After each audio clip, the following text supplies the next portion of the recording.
Una rissa scatenata per futili motivi.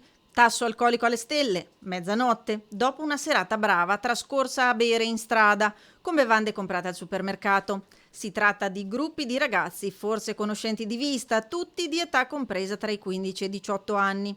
Tutto parte dalla pretesa di uno di loro di fare un giro sullo scooter di un altro che neanche conosceva.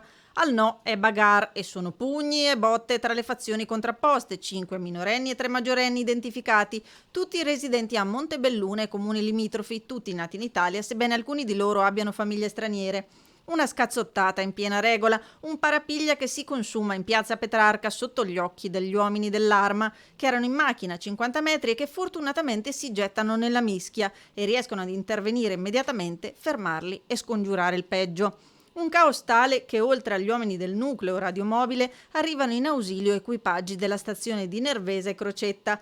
Che si tratti di dissapori tra fazioni al momento non è ancora chiaro. Vero è che l'alcol ha fatto la sua parte, era in corso la serata dello shopping by night e loro erano già stati allontanati da un barista in zona.